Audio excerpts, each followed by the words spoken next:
Pessoal, então vamos lá para a gente fechar os vídeos aqui de análise de fundos imobiliários. Eu já fiz um vídeo para vocês, na verdade foram 2 vídeos sobre fundos imobiliários de tijolo, porque os fundos imobiliários de tijolo realmente requerem aí uma análise mais aprofundada, uma análise que leva um pouco mais de tempo, porque a gente tem que abrir o fundo imobiliário, olhar os ativos que ele tem, olhar como são os inquilinos daquele fundo, a localização dos imóveis, então realmente é uma análise que demanda um pouco mais de tempo. Eu acabei dividindo para vocês em 2 vídeos, um vídeo de análise, a parte mais teórica da análise, e um vídeo aí da parte prática. Recentemente também eu fiz um vídeo sobre a análise de fundos de papel, que é uma análise aí um pouco mais rápida, porque como eu disse para vocês, os fundos de papel investem em CRIs, que são dívidas do setor imobiliário, e a gente tem, como pessoa física, um pouco de dificuldade para analisar os CRIs. Então a gente basicamente confia na gestão, olhando o histórico de dividendos, aí, algumas questões desse tipo, olhando os grandes fundos, os maiores fundos de papel, vocês vão ver que é relativamente semelhante aí aos fundos de fundos, que é o assunto desse vídeo de hoje. Então eu montei uma apresentação para vocês para mostrar como que eu analiso os fundos de fundos, e no final eu vou para a parte prática, eu vou abrir o site, mostrar para vocês como que vocês localizam quais são os fundos de fundos, porque em teoria, na forma oficial, no nome oficial dele, eles também são títulos e valores imobiliários. Então alguns sites não fazem a separação entre fundos de papel e fundos de fundos, mas aí na prática essa separação existe, e eu vou mostrar para vocês como que vocês conseguem a lista dos fundos de fundos. Então vamos passar para a apresentação aqui para mostrar para vocês, para a gente conversar um pouco mais aí sobre os fundos de fundos.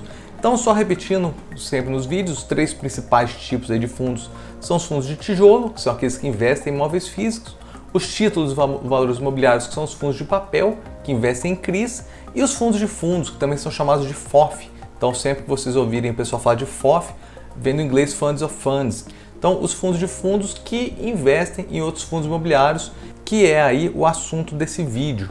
Então, passando aqui para falar um pouquinho sobre o que são os fundos de fundos. Então, como os demais também são fundos negociados em bolsa, ou seja, você não vai abrir o aplicativo da sua corretora ali e entrar em produtos para procurar dentro de fundos de investimentos, que você não vai encontrar esses fundos lá. Você realmente tem que fazer a compra aí pelo home broker da sua corretora. Então, são fundos negociados em bolsa que investem em outros fundos imobiliários. O fundo pode obter sua renda a partir do recebimento dos dividendos dos fundos ou da própria negociação dos fundos em bolsa. Então, o fundo aí, vou mostrar para vocês, ele investe em diversos fundos, ele recebe os dividendos daqueles fundos, agrupa aquilo lá para passar para a gente. Então, isso é uma forma de rendimento que esse fundo de fundos tem. E uma segunda forma que ele tem de rendimento é negociação desses fundos. Então, ele pode comprar um fundo ali, um fundo qualquer, esse fundo se valoriza, e o gestor do fundo de fundo que resolve vender aquele fundo para ter um lucro aí com a valorização da cota. Então, eles podem fazer negociações aí como se fossem trades com os próprios fundos que estão na carteira. Então, existem essas 2 formas dos fundos de fundos terem lucro, receberem uma renda aí para repassar para a gente. Então, só dando um exemplo aqui, o que seria, como seria um fundo de fundo. Eu criei aqui como se existisse, tá? Esse fundo aqui não existe, o Breno Guerreiro Fundos de Fundos 11, então seria a sigla desse fundo que a gente está investindo. E imagina que o nosso fundo aqui investe, por exemplo, 20% no KNRI 11. Isso aqui eu peguei só os maiores fundos da bolsa, tá? Não é recomendação, nada desse tipo. É realmente só para a gente ter um exemplo com alguns números aqui. Então, dentro da carteira, 20% em KNRI 11, 15% em RDM, 15% em HGLG. Então, isso aqui, se a gente fosse ter um fundo aí, imagina um fundo de R$1 bilhão, quer dizer que desse 1 bilhão, que é o patrimônio do fundo, é o valor patrimonial do fundo, e é interessante vocês terem isso na cabeça, que daqui a pouco eu vou explicar por que no fundo de fundo é o único que eu olho o indicador PVP. Mas se a gente fosse um fundo de R$1 bilhão aqui, 200 milhões estariam em KNRI, 150 milhões em RDM, 150 milhões em HGLG, 100 milhões em XPLG, e o somatório disso aqui comporia o valor patrimonial do fundo. Esse fundo é um fundo que compra outros fundos. Ele tem dentro da sua carteira, o portfólio desse fundo é uma carteira de outros fundos imobiliários. E qual que é a grande crítica que existe aí sobre os FOFs? É a taxa de administração dobrada, porque a gente acaba que indiretamente a gente paga 2 vezes a taxa de administração. Por quê? Como é que acontece isso? Imagina então no nosso BGFF11 que a gente tem todos esses fundos aqui dentro. Naturalmente, faz parte aí da indústria, né? É claro que você está remunerando os gestores, eles são remunerados pela taxa de administração. Então, para o KNRI ter os imóveis e fazer toda a locação, recebimento dos aluguéis e repassar para a gente, para o IRDM fazer o investimento aí nos CRIs, o HGLG investir nos imóveis e nos galpões logísticos, existe o custo, existe uma equipe por trás, então existe a taxa de administração. A gente está remunerando o gestor para isso. Então o que acontece? Como o fundo de fundo aqui acaba comprando esses fundos, tem esses fundos na carteira, ele tem que pagar, ele acaba recebendo os dividendos já líquidos da taxa de administração. Então a gente está pagando aí indiretamente essa primeira taxa de administração, que a gente também pagaria, tá, se a gente comprasse diretamente esses fundos aqui. Só que nesse caso, quem está pagando a taxa de administração é o nosso fundo de fundo. Só que quando ele vai repassar, então ele vai agrupar todos esses dividendos aqui todo mês aí, ele vai juntar os dividendos recebidos por esses fundos imobiliários para repassar para a gente, ele cobra também, então isso aqui é a gente, tá? Ele cobra também a taxa de administração. Então a gente vai pagar aí indiretamente uma taxa de administração para o KNRI 11, por exemplo. Esse dinheiro vai cair do BGFF 11 e na hora que ele vai passar para a gente é cobrada a taxa de administração também. Então a gente acaba pagando duas vezes essa taxa de administração. E tem muita gente que é super relutante em investir em fundos de fundos por causa disso, porque entende que pagando duas taxas de administração é uma perda muito grande. Eu não me preocupo realmente com isso, porque o que importa realmente é o quanto a gente está recebendo e a estabilidade desses dividendos ao longo do tempo. Então, eu não considero isso aqui um impeditivo, igual muita gente considera, mas existe, tá? Funciona dessa forma aqui. Então, essa questão da taxa de administração. E qual que é a grande vantagem, qual que é a maior vantagem sobre investir em um FOF? É a grande diversificação com uma compra só. Com uma compra em um FOF, então quando você compra uma cota de um FOF, você está investindo indiretamente, no caso que eu vou mostrar para vocês, em 25 fundos. E tem outros FOFs aí que investem mais, investem em 30, 40 fundos. Então toda aquela preocupação que a gente deve ter sobre diversificação, a gente tem que ter um pouco de imóveis logísticos, a gente tem que ter um pouco de lajes corporativas, ter um pouco de shopping, ter um pouco de títulos, valores imobiliários, então fundos de papel, acaba praticamente quando a gente investe em um fundo de fundo, porque ele já está fazendo isso para a gente. Então o grande interessante é você não se preocupar, você não ter que ficar perdendo tempo selecionando fundo por fundo. Quando você faz uma compra de um FOF aí, você já fez uma diversificação. Então essa aqui é a grande vantagem de um FOF. Então coloquei na tela só para vocês terem ideia de um exemplo aqui, mais ou menos como que é um fundo de fundo. Então nesse caso aqui, ele investe em 25 fundos para a gente. Então com uma compra só, você já tem toda essa diversificação aqui na sua carteira. E a questão que é levantada, que é semelhante ao que a gente falou no vídeo de fundos de papel, é se a gente deve analisar todos os fundos que estão dentro desse fundo.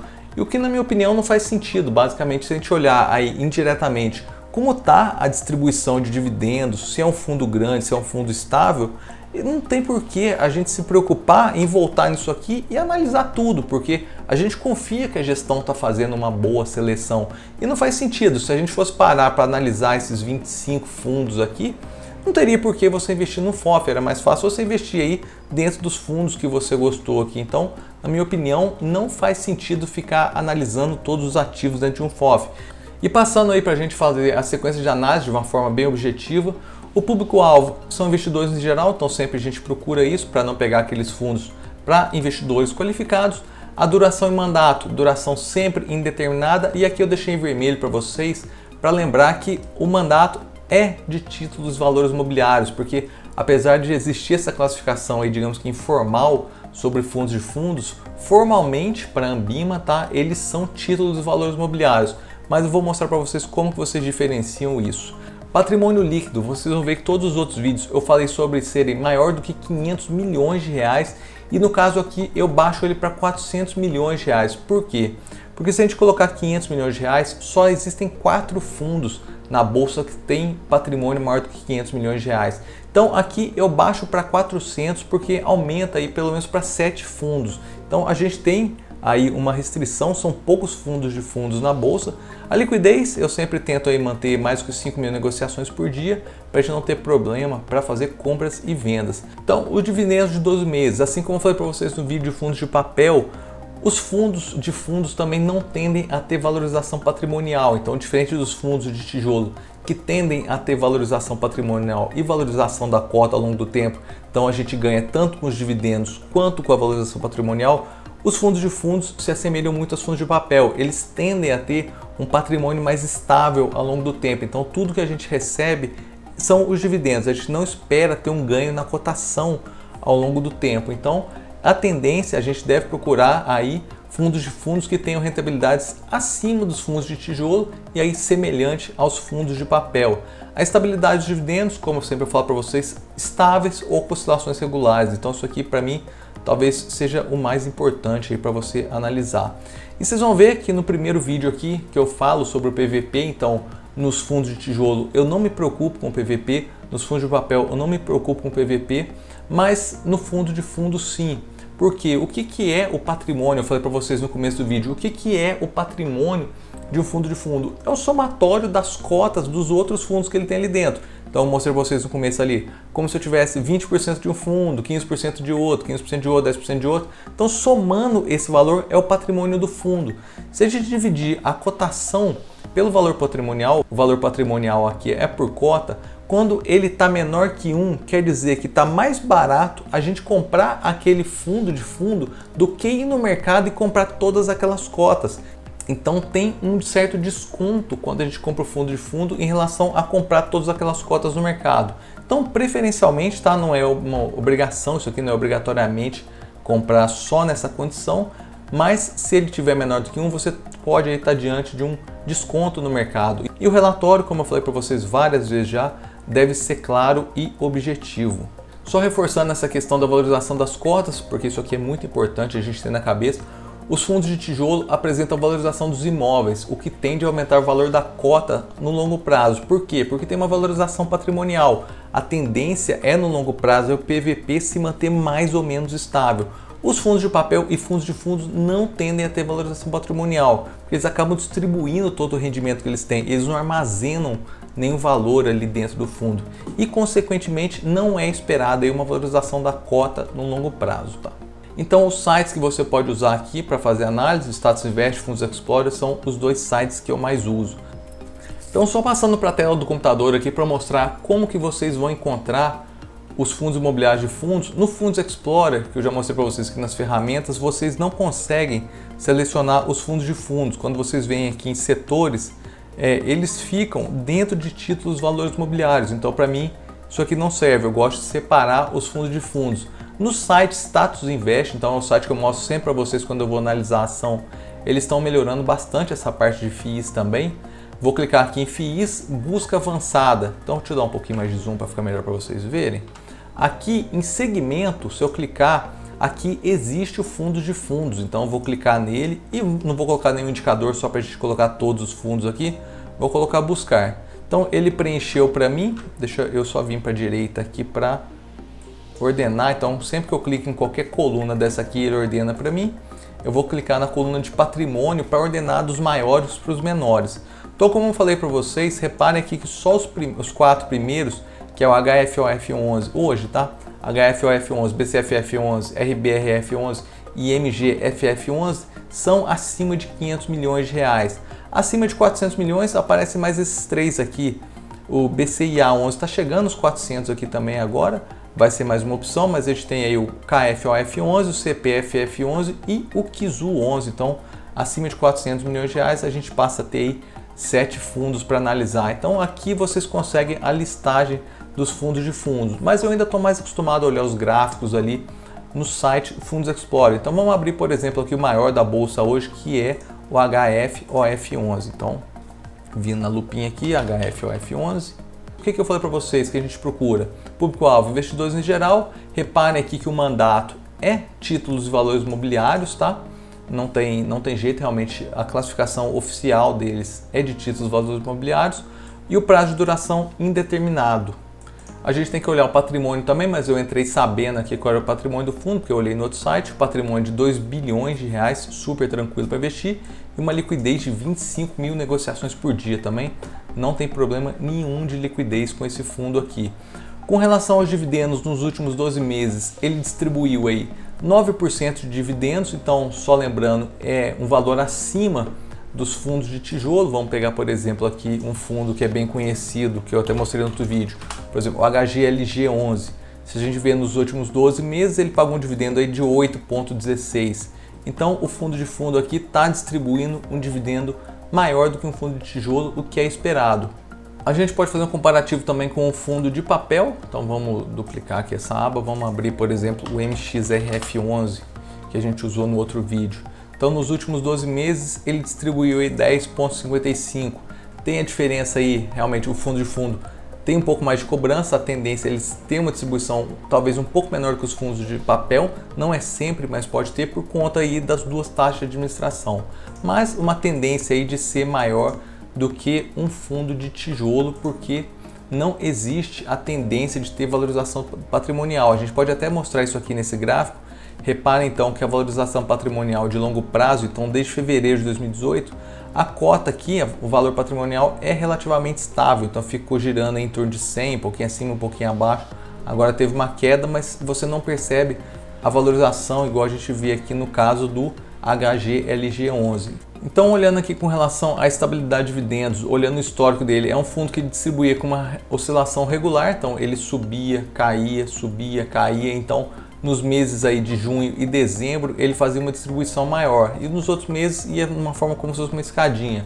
Depois, a partir de julho de 2020, ele está fazendo uma distribuição bem mais estável. Então eu acho isso aqui super tranquilo, uma distribuição aí que está sendo na casa de 60 centavos por mês. Então a tendência é que nos próximos meses seja aí na casa dos 60 centavos também. Então eu acho um padrão aí bem regular de distribuição. Então, como eu disse para vocês, o último indicador que eu olho aqui no caso dos fundos de fundos é o PVP. Na verdade, é o único tipo de fundo que eu analiso esse indicador. Vocês vão ver aqui que hoje ele está abaixo de 1, o que pode indicar aí que ele está sendo negociado com um desconto em relação ao próprio patrimônio, em relação às cotas, aos fundos que ele tem ali dentro. Se você fosse comprar todos os fundos que estão dentro daquela carteira, você gastaria mais do que comprando uma cota desse fundo de fundo. E pessoal, nesse vídeo é isso. A análise realmente de fundos e fundos é uma análise aí um pouco mais objetiva. Vocês viram é que a gente tem hoje poucas opções no mercado, só 7 fundos atendem aí os critérios que eu gosto de tamanho, principalmente. Se a gente colocar acima de 500 milhões, só 4 fundos, então são poucas opções, a análise é bem mais rápida, rapidinho vocês conseguem abrir todos os fundos aí, dar uma olhada como está a distribuição de dividendos, como que é a estabilidade de distribuição de dividendos. E se vocês interessarem, também dá uma olhada aí no PVP do fundo, porque vocês podem às vezes encontrar um fundo que está sendo negociado com desconto em relação à cotação de mercado dos fundos que estão ali dentro da carteira. E nesse vídeo é isso. Eu espero que vocês tenham gostado. Qualquer dúvida que vocês tenham ficado, eu estou à disposição. Podem mandar um comentário aqui ou um direct no Instagram e até o próximo vídeo. Um abraço. Tchau.